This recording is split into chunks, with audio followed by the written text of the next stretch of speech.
দর্শক, আমি দেবনেসা confidence salt রান্নাঘরে আপনাদেরকে জানাচ্ছি স্বাগত। আজকে আমি আপনাদেরকে একটি মজার এবং জনপ্রিয় একটি সালাদ তৈরি করে দেখাচ্ছি। এটি আপনারা সাধারণত রেস্টুরেন্টে খেয়ে থাকেন, তবে আজকে আর আপনাদেরকে রেস্টুরেন্টে যেতে হবে না, আপনারা তৈরি করবেন বাসাতেই। আমি আজকে তৈরি করছি ক্যাশু নাট সালাদ।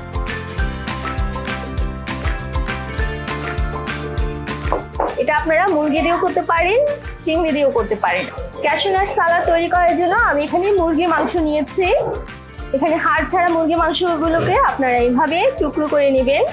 এর সাথে এখন দিচ্ছি রসুন বাটা আধা চা চামচ, আদা বাটা আধা চা চামচ, খুব বেশি পরিমাণ মশলা লাগবে না। দিচ্ছি পাপরিকা 1 চা চামচ, সামান্য গোলমরিচের গুঁড়ো 4 ভাগে 1 চা চামচ, আমি পরে আবার দেব তাই আমি অল্প পরিমাণে দিচ্ছি। লেবুর রস 1/2 চা চামচ, সয়া সস 1/2 চা চামচ। যেই লবণের উপরে আমার সব থেকে বেশি আস্থা, সেই লবণটি আমি এখন দিয়ে দিচ্ছি আধা চা চামচ। ফেটানো ডিম আমি এখানে 1 টেবিল চামচ দিচ্ছি, আর দিচ্ছি ময়দা 1 টেবিল চামচ। সব উপকরণগুলো আমি এখন মিশিয়ে নিচ্ছি। এবার আমি চলে যাচ্ছি ভাজায়। আমি তেলটা গরম হতে দিয়েছি।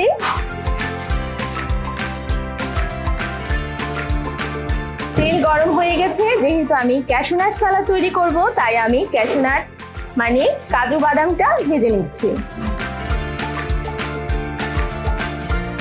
খুব বেশি যেন পুড়ে না যায় সেদিকে লক্ষ্য রাখবেন।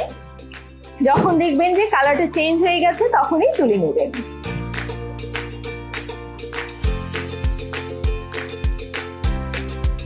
বাদাম ভাজা হয়ে গেছে, এখন আমি তুলে নিচ্ছি।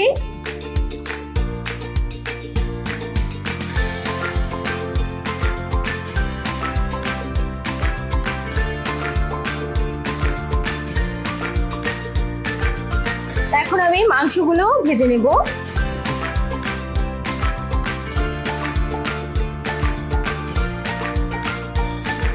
একটু ডুবো তেলে ভাজবেন এবং আঁচ যেন বেশি থাকে, আবার একেবারে যেন পুড়ে না যায় সেদিকেও লক্ষ্য রাখবেন।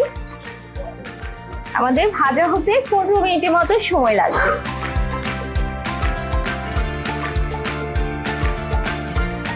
মাংস ভাজা হয়ে গেছে, এখন আমি তুলে নিচ্ছি।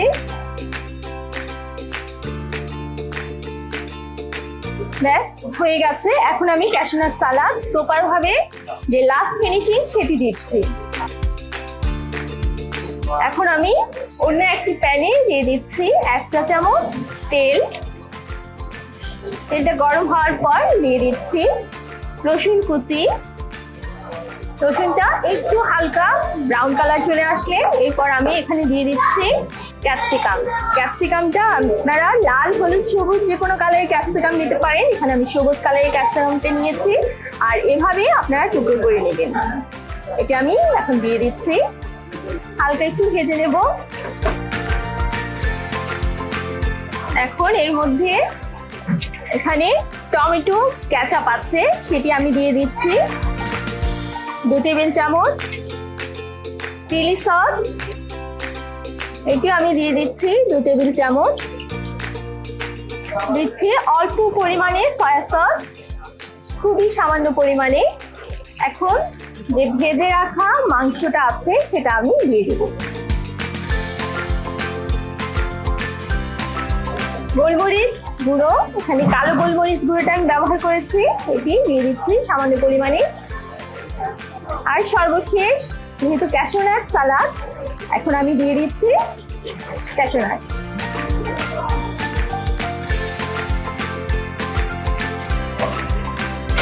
ব্যাস হয়ে গেছে, এখন আমি চুলা বন্ধ করে দিচ্ছি।